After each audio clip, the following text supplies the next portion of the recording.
Hello everyone, Loremaster of Sotek here, and I can finally make a review talking about the content contained within the new Twisted in the Twilight DLC. For the record, I'm not going to focus at all on the free LC changes or the alterations to the Mortal Empires campaign. That will all be saved until I can make a video on the patch notes, which will be coming out sometime later this week when CA gets around to releasing it publicly.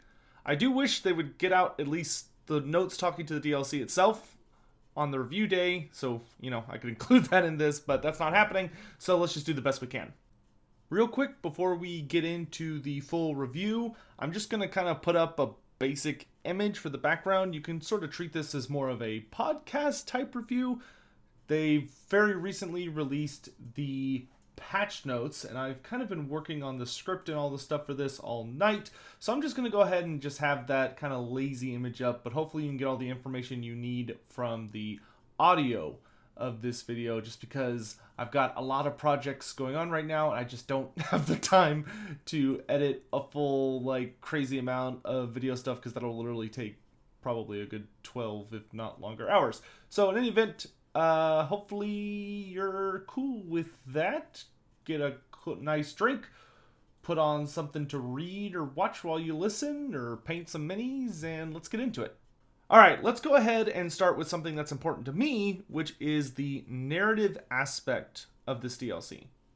I am pleased to say that this DLC has one of the best storylines found among any of the Total War Warhammer Lord packs. Considering it didn't have the easy slam dunk that was, say, the Warden and the Paunch, I had figured we were going to land somewhere in the ballpark of the Hunter and the Beast, but to my surprise, the Twisted and the Twilight stepped things up quite a bit by tying together every aspect of the story into a single narrative event.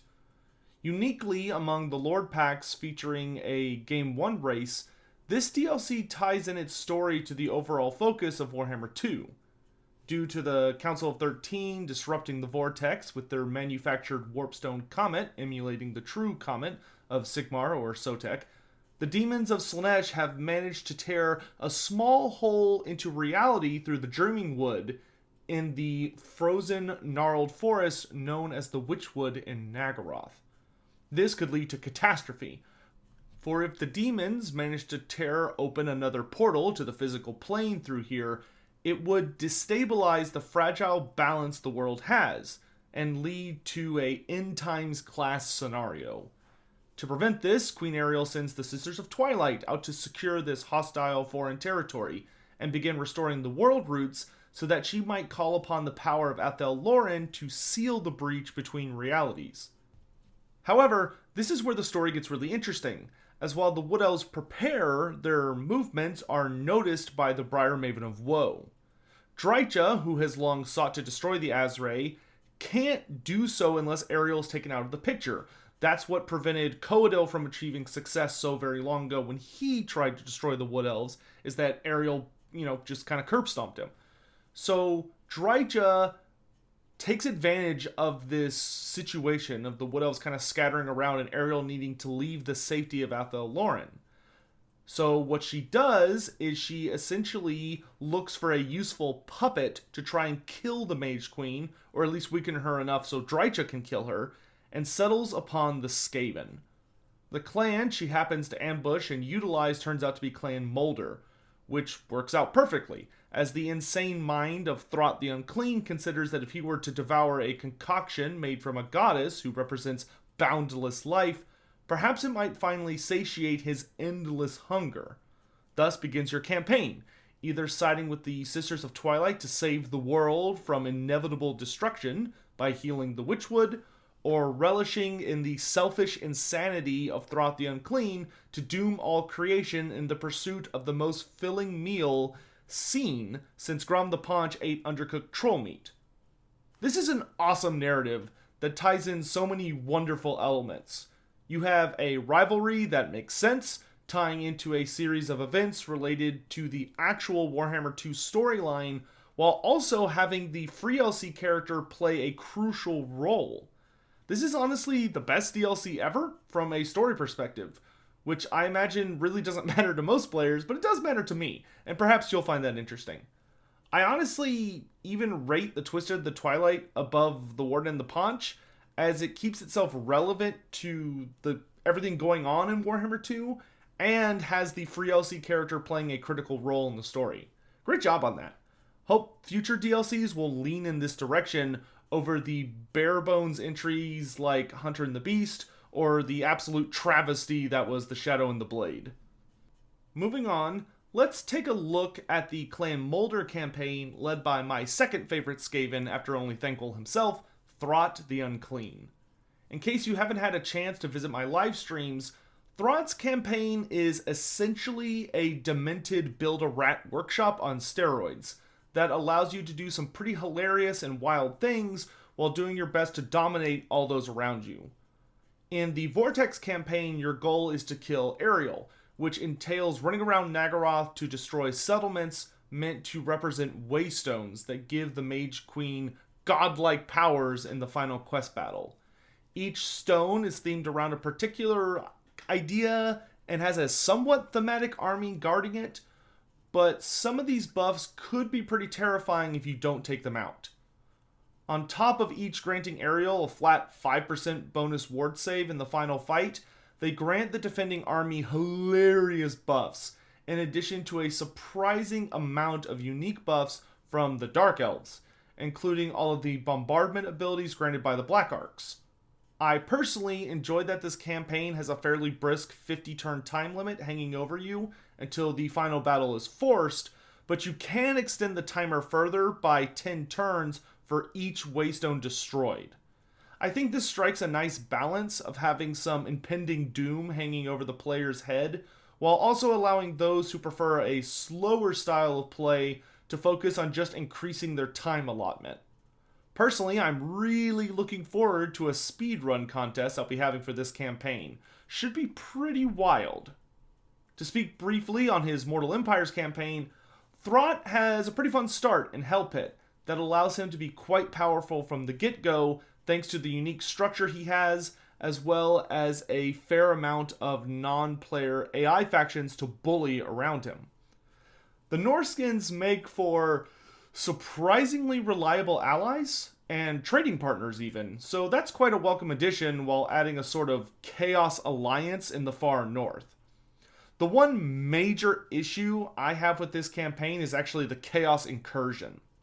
When the Warriors of Chaos show up on the map, you'd think that the various Chaos races would have a choice about whether or not to side with them, being the Skaven, Beastmen, and Norskins. Unfortunately, at least for Throt and the Skaven, this is not the case currently. So when the Warriors of Chaos kick down the door, the first thing they see and will gun for is Throt, which sucks. It really sucks. It's one of those things you kind of can ignore if you're playing the other campaigns, because if you're playing Norska, you're the one that triggers the Chaos Invasion, so you know what's going to happen and you can choose to fight it or side with it. But if you're playing as Throt, it just sort of happens, and they hate you, like they're at war with you and they attack you, and it's terrible.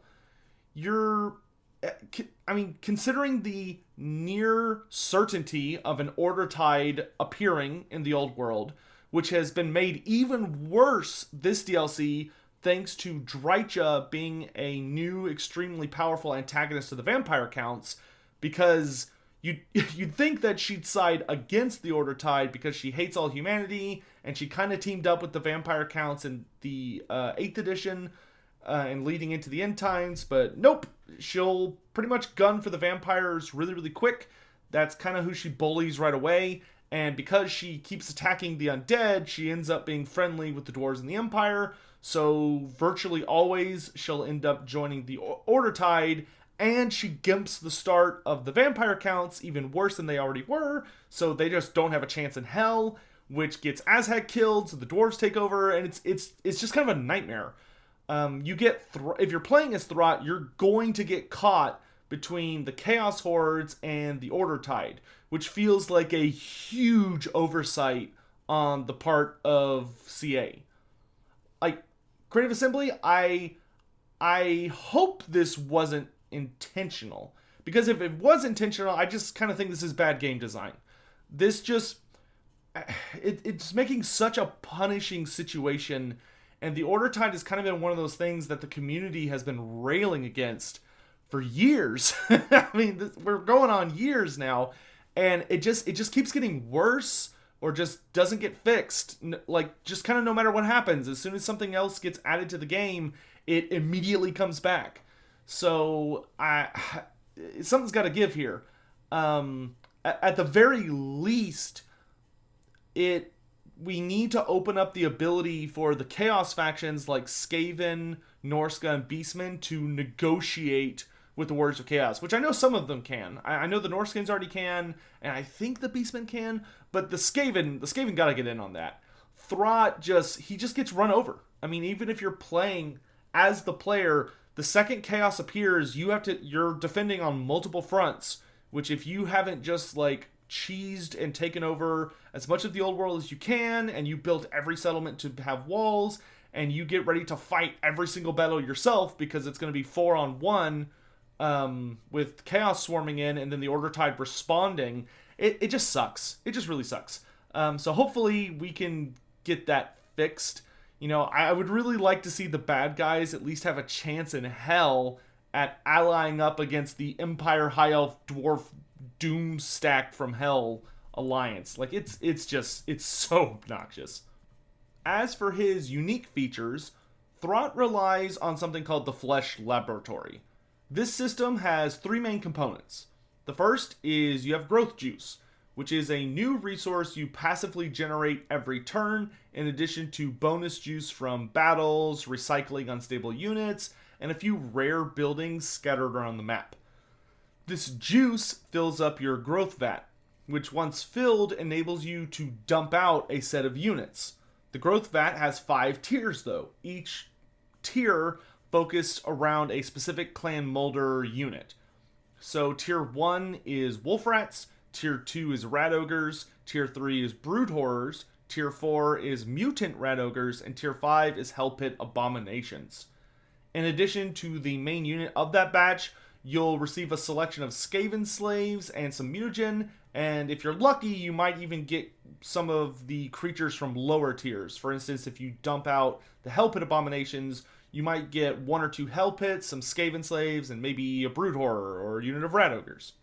Finally, the mutagen you get from dumping out growth vats can be used to upgrade your infantry or Clan Moulder monsters with a dizzying amount of optional upgrades. These range from insanely powerful to pretty meh, but overall, they're quite a bit of fun to use, as you can just customize a unit to your heart's content. However, if the dice gods are against you, one of your units may gain a instability, with the chance of becoming unstable increasing with every mutation you add onto a unit. Overall, this is a pretty fun system that can be used in a crazy amount of ways. I personally really like the fact that it's not overpowered, as there's a good chance when you're trying to create a god tier unit, it will accidentally become unstable, which makes them very rapidly not super usable for a long series of battles. But even that's not actually a bad thing, because if a unit becomes unstable, you can just sacrifice it back into the growth vats to vastly increase the amount of growth juice you currently have, letting you build up to another max tier. You could technically also allow them to just become so unstable that they essentially turn into a bloated corpse where they just run into battle and blow up and die, but kill some people around them. But I find that to be a explosive waste. You can make some pretty wildly powerful units, but most of the upgrades are fairly expensive in mutagen, and as each upgrade has to be individually applied to an individual unit, it is really difficult to even get a full 20 stack with more than a single mutation on everything in the unit. While a very fun mechanic, it honestly takes a pretty long time to really get any notably powerful units out of it, which I personally really appreciate. It's not nearly as overwhelmingly powerful as the stupid workshop by Ikit Claw, since they're individual buffs with a chance to backfire. It's a much more engaging and interesting system instead of just being a point and click, I am God now system.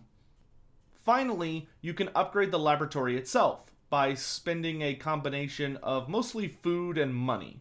This can be used to improve the amount of growth juice and mutagen you generate, upgrade the quality of your mutated monsters, or improve the functionality of your various gimmicks. There's also a trio of repeatable upgrades that provide temporary mass healing buffs, or can grant you even more mutagen, though one of these actually costs mutagen to use. That about wraps up Throt for the moment until we talk about his units later on, so let's go check in on the campaigns of the Sisters of Twilight. Nyastra and Arahan bring the Wood Elves into the Vortex campaign, adding 2 new forests onto the map and upgrading Orion's camp and the Gaian Vale into higher levels of importance. Your goal, as the Azrai, is to heal the Witchwood by utilizing the new campaign systems available to all the Wood Elves. This actually introduced a somewhat notable weakness into the DLC in my opinion, because on the Wood Elf side of things, while there are a truly colossal amount of free LC changes coming to the Wood Elves that are absolutely amazing, and I greatly applaud Creative Assembly's reinterpretation of the Forest Dwellers, unfortunately, the Sisters of Twilight themselves don't have much in the way of unique mechanics. It almost seems like they were ultimately rolled in as part of the overall Wood Elf experience, which didn't bother me at first, but the longer I look at it, the more it does. The only truly unique mechanics to the Sisters of Twilight are having their Forest Dragon mount locked behind a questline, the Volley of Kurnos ability on Warhawk Riders, and the Forge of Dayth. Let's start with the good things. The quest for Kaithan Har is a storyline to unlock your Dragon mount, which I actually really enjoyed this functionality. Back in the olden days, before the release of Total War Warhammer 1, there were a series of presentations and interviews that told us many of the legendary lords of Warhammer would need to complete quest lines and quest battles in order to unlock their named mounts, such as Deathclaw for Karl Franz or Skull Muncha for Azhag. I loved this idea, and was pretty disappointed when it ended up not being implemented in the game, as it would have really allowed these mounts to perhaps have more unique gimmicks and personality beyond just, having kind of a unique appearance and a little extra line of text. For Kaithan Har, this has become a reality. So not only does the quest battle grant you the ability to just, ride your dragon, but it also gives you some bonus gimmicks, such as unlocking the ability to summon the mount the sisters are not riding on the battlefield as a standalone monster. Plus, both Kaithan Har and Gwendolor being the eagle, have unique passives, which makes selecting which mount to use an actual choice, instead of forcing the player to upgrade to the biggest mount or suffer with having just less effectiveness on the battlefield. Looking at you, Cetra. Moving on, then there's the Volley of Kurnos ability. This has to be one of the most hilariously overpowered active abilities in the game, next to Lord Krog's Celestial Deliverance and Ikit Claw's Nuke. Should you get just a handful of Warhawk Riders in your army, which can easily be acquired at Tier 2 thanks to the Temple of Anathema and the Witchwood, you can just about obliterate anything you want using this power. Powerful enemy general? Nope. Big scary monster? Deleted. Heavily armored elite infantry or cav? Not even a challenge. And you can use this twice per battle for all armies in your faction. 3 times if you pick up the otherworldly skill in the Sisters skill tree. Not to mention you get bonus dragon breaths. Pretty powerful, and this really allows you to just hurl yourself into flying-themed armies with no regrets. I really like it. So that's all really great. But then there's the Forge of Dayth. Oh boy. When I initially played with this mechanic, I fell in love with it. I am someone who really enjoys having a large, collection of magical items available to me so that I can have a solid group of characters who are running around with full gear, punching enemies in the face and guarding my empire. One of my larger issues with most factions in Total War Warhammer is that it's such a pain in the ass to get a good variety of items. But that's besides the point right now. On the surface, the Forge of Dayth is an easy way to just pop out a new guaranteed item every 10 turns. Every 8 once you acquire the Challenge of Dayth skill from the Sisters skill tree. Plus, you get to upgrade their effectiveness and rarity every 2 turns, so long as the Sisters are claiming victories. This is neat, but then problems start to crop up. For one, once you acquire the guaranteed starter set of 4 items from Dayth, all future items are pseudo RNG. You'll receive a dilemma that asks you to choose what type of item you want. But by that point, there's only 3 of each item remaining, but it doesn't tell you which one you're getting. Until players memorize the full set of 16 items or use a cheat sheet, players aren't going to know, you won't even know what you could get. I find this kind of annoying as it doesn't seem like it would be a huge deal to just let the players see what they're potentially getting. I mean, you have to collect them all eventually, and there's only 12 options, so why hide it? Oh, you have 3 potential magic weapons. Why don't you just show me which one I'm going to get this time? Maybe I'll get it because it'll synergize well with the build I'm going for on one of my characters, but maybe I'd prefer to have one of the magic or enchanted items instead. I don't understand why it's hidden. It just doesn't make any sense. As for the items themselves, for the most part, they're pretty strong once fully upgraded. There are 4 set types that follow a general theme. The Dragon set gives you items designed around being an aggressive beat stick in close combat, with excellent melee offense, defense, and a very nasty debuff aura.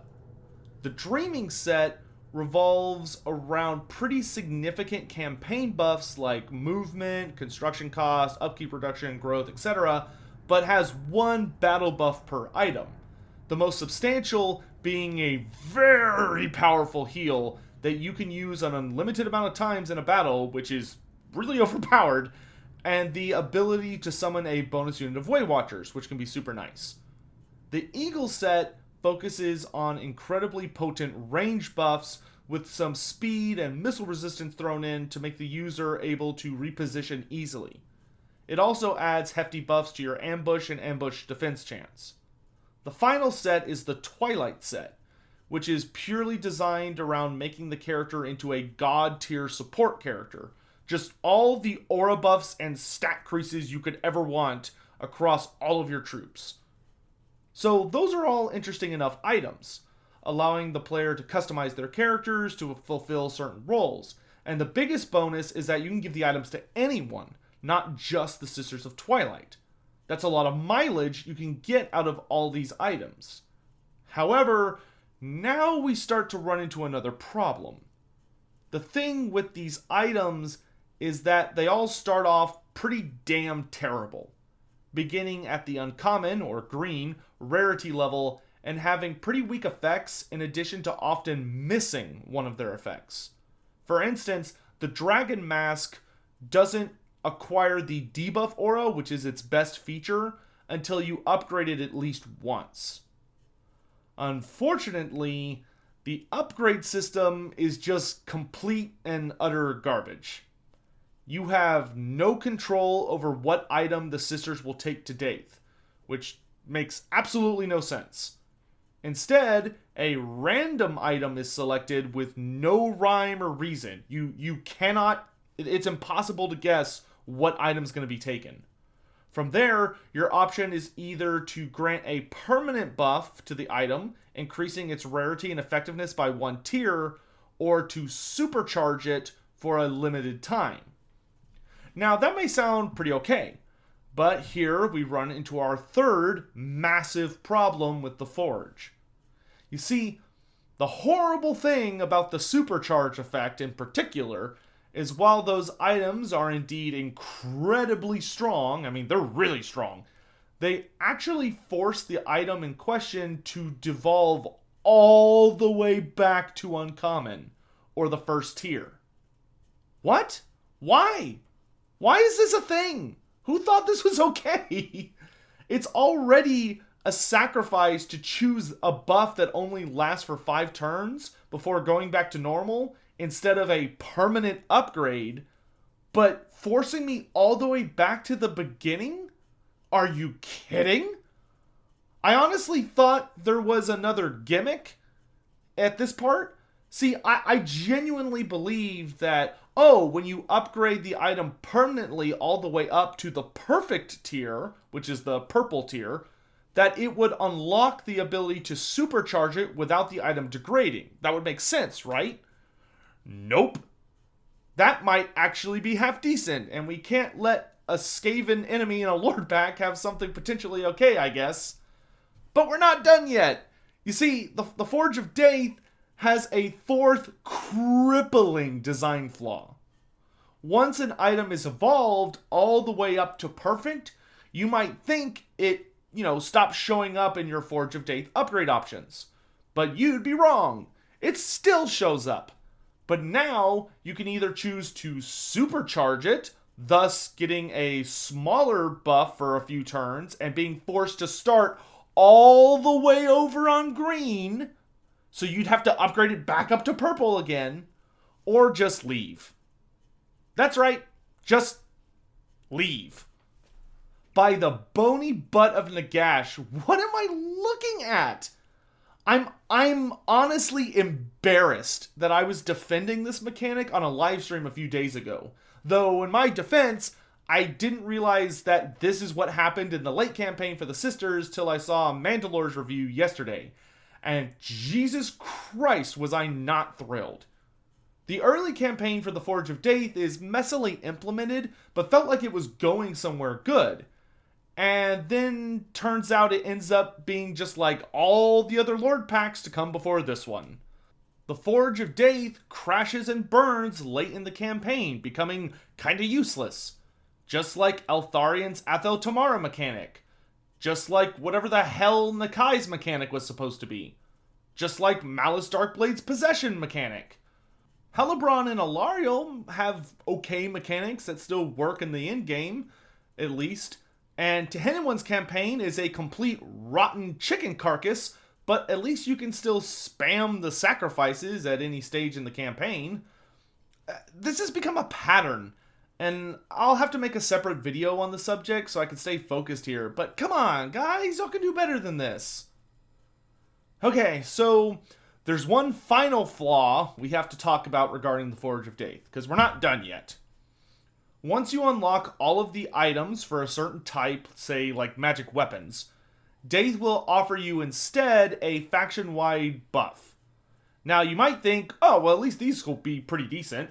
Hopefully they're like badass buffs that really let you go wild in the endgame. But nope. You can have 5% missile damage, which is pretty okay if you build around it. You can have +5 armor for all troops, which is very modest, but once again, I guess it could be worse. Oh, hey, you can have some physical oh, wait, that's not physical resistance. That's the wrong symbol. That's actually missile resistance. And, I could have flaming attacks. Neat. These are just not interesting. And they only last for 5 turns. No exciting army ability. No really powerful buff, since you only get it for a limited time. Nah, just a little smidge. Thanks, Dayth. Gotta say, for the literal living avatar of Vol, the Smith God of the Elves, I expected a little better. Maybe we should call up Grugni instead and see what he has to offer. The Forge of Dayth. If you can't tell by the huge list I just went down, this is the rotten carcass at the bottom of the well for this DLC, and boy does it stink. At first, I thought that sickly sweet smell might be something interesting, but instead it turned out to be just a mess. And the frustrating thing is, I really see a lot of potential here.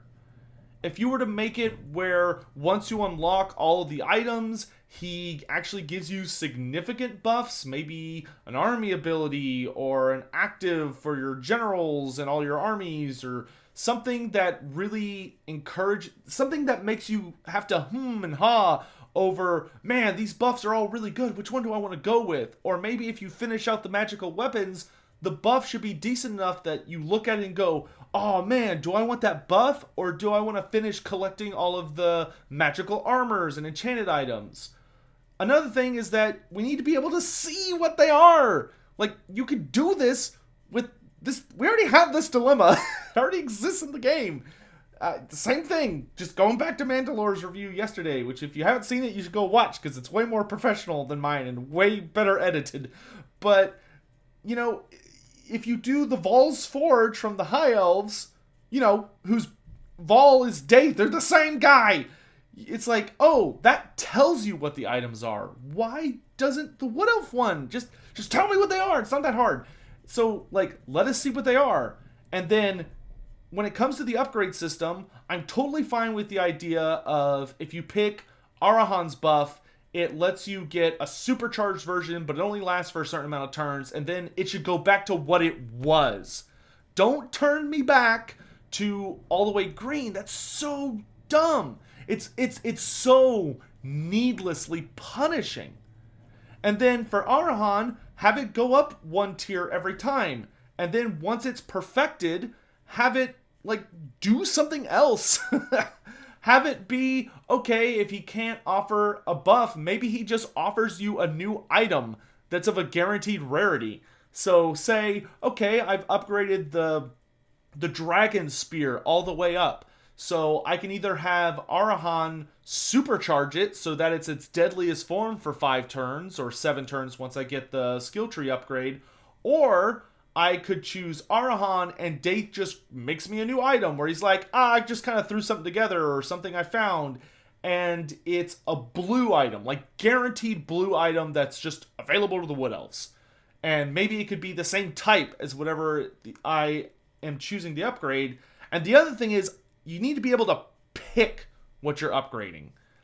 I don't know how they would need to mess with it to implement it, but the thing of it just like randomly grabbing an item, it gets horrible, guys.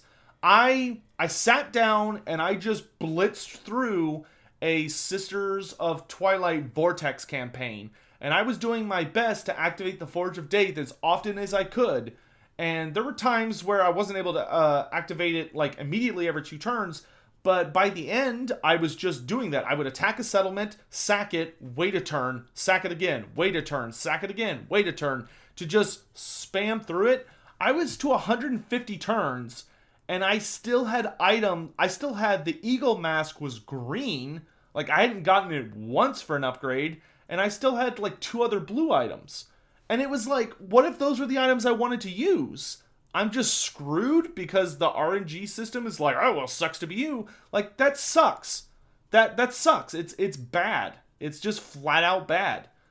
But I could see it being good. That's I think what frustrates me so much and gets me so like worked up is that I could see it being good if we were allowed to choose things. And I get for a lot of people that the dilemma is kind of boring looking. So, and they're not wrong. You know, I'm someone that, I don't know, I don't focus too much on how flashy things look in that sense. But, you know, I definitely agree that the unit cards are pretty boring and not great, especially compared to the old ones. And that the Forge of Dayth system is really boring to look at. You know, when I'm looking at the items, I just get happy because the items are getting better, but, you know, what I'm actually seeing on screen is not interesting or exciting, to say the least. Something's got to give on that. It just, I could see it being fixed. I don't think it would be the hardest thing to fix will be the upgrade system. But a lot of the other elements, I think, wouldn't be that hard. to tune up where they're actually good. And of course, hit it with a new coat of paint. But that's enough on that. I want to get back to positives. So let's keep moving. On to the new units. They're great. I don't want this video to be a million years long, and looking at the time, oh my god, it's already getting really long. So I'm just gonna say I really love them all and think they provide some really nice options to their factions. The Wood Elves really score huge, with the Sisters of Twilight themselves, who are very, very fun to play. Both the Eagle and the Dragon are actually really fun. I like that the mounts both feel good in different ways. Ariel, of course, is just amazing. The Great Stag Knights are probably the MVP for me. I really, really enjoy using them. They're just pure fun. They hit hard. They're definitely glass cannons. You can't play dumb with them, or else they'll just die on you. But they're a lot of fun to use. Blade Singers look great. Zotes look great. I'm really happy to see the Zotes playable in the game. I think the team that designed the units, and which, I'm assuming the team is mostly the same, but when it comes to like the units, especially on the Wood Elf side, they hit it out of the park. They look beautiful and they're crazy fun to use. Just fix the unit cards.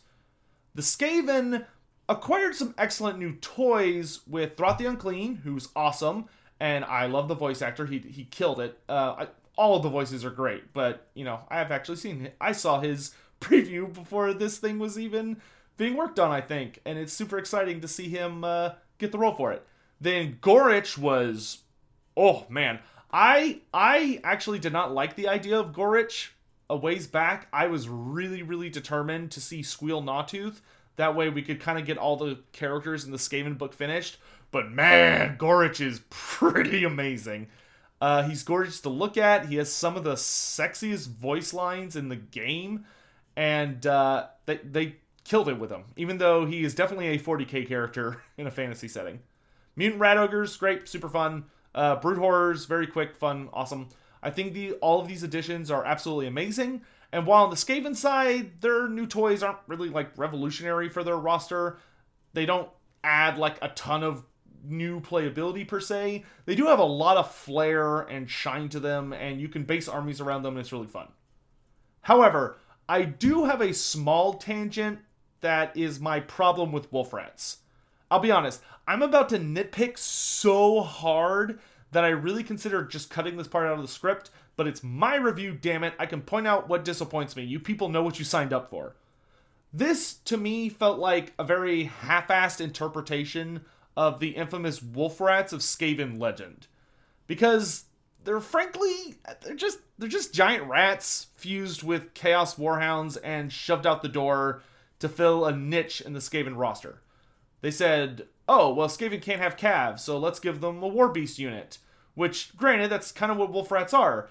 And I understand that the DLCs like to have symmetry between the opposing factions, so you get 3 units, you get 3 units, you get a lord, you get a character, etc.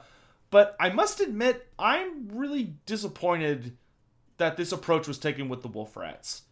I had dearly hoped we would see giant rats, which are grossly oversized rats you see in big groups, as the Chaos Warhound type of role, while the Wolf Rats would mirror more the Norscan Ice Wolves, being larger beasts in smaller packs that have a frightening focus on AP or poison, or like really, really mean. Especially because, and granted, this isn't like the Bible, but I know CA and many of us look to tabletop performance, like the tabletop rules, to how a unit should act. You look at that and you go, okay, well, what did this unit do on tabletop? What were its abilities? What were its stats? And while it's not a direct one-to-one comparison, CA's interpretation of the Wolf Rats is so far away from their actual system that it really disappointed me. They were big and mean. While Chaos Warhounds were like a mere Strength 3, Toughness 3, like all those types of little War Beast units, the Wolf Rats were Strength 4, Toughness 4, so they're like on par with like Saurus Warriors, and they had a lot of attacks, and they had a really scary rule called like Leap for the Throat, which would have been really cool to see in game, but it's not because they're supposed to be Warhounds, so they couldn't make them really cool. They had to dumb them down, and I was just really disappointed by that. I think that it would have been a way better design decision to have giant rats be the mass swarm unit, like the big unit of dog-sized rats who run around and tear people up. Like, they suck in combat, but they're really good for chasing fleeing units, or, you know, weighing people down, or getting on, like, really crappy other units like Empire Archers or whatever. And then you have the wolf rats that are like those big Hulkin, Norskin Ice Wolf size guys, and maybe there's only like 16 to 20 of them, or 24 in a unit, but, you know, they're fast and they hit hard and they have really cool rules.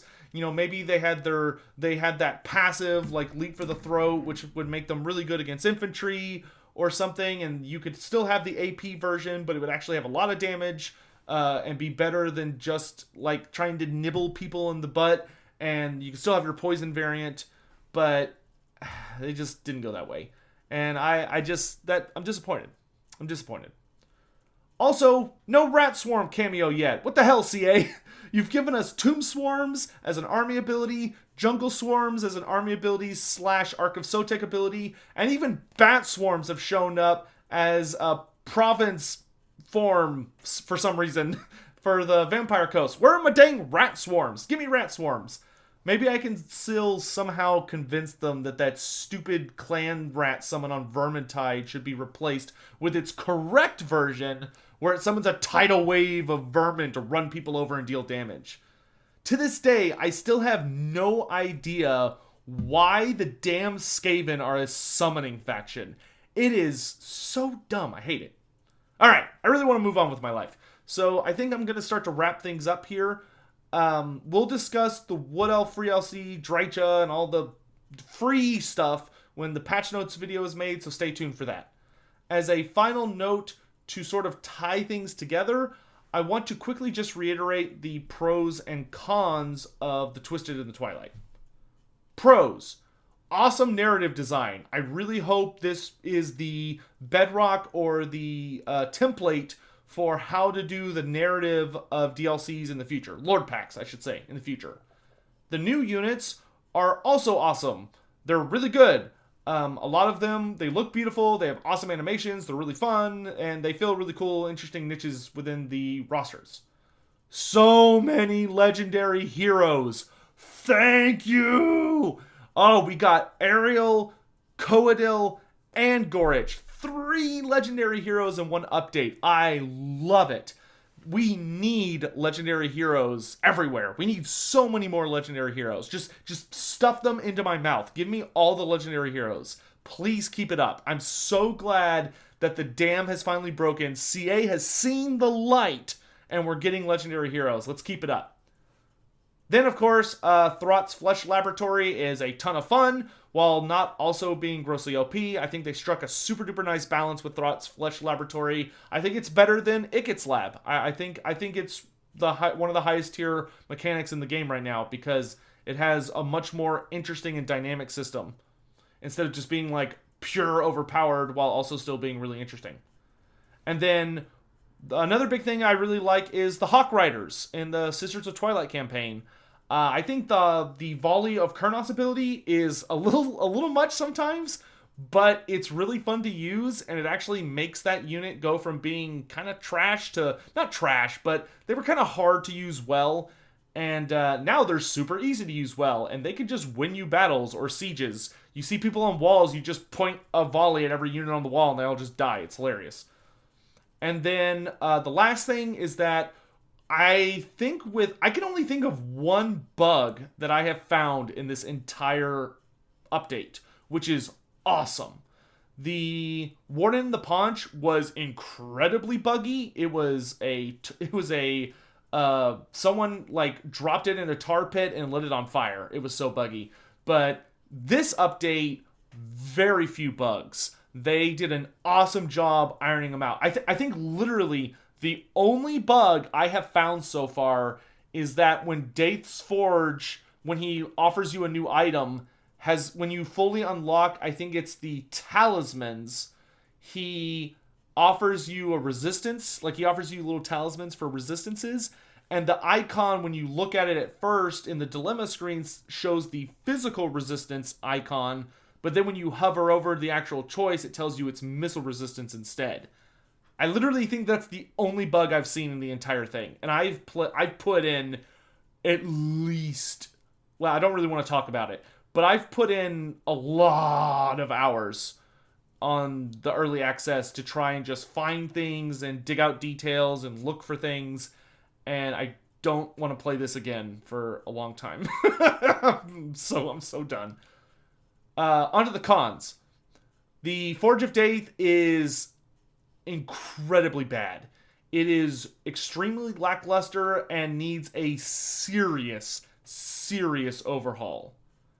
Nearly all of the best Wood Elf features are a part of the rework, and the actual uniqueness of the Sisters of Twilight is pretty tame.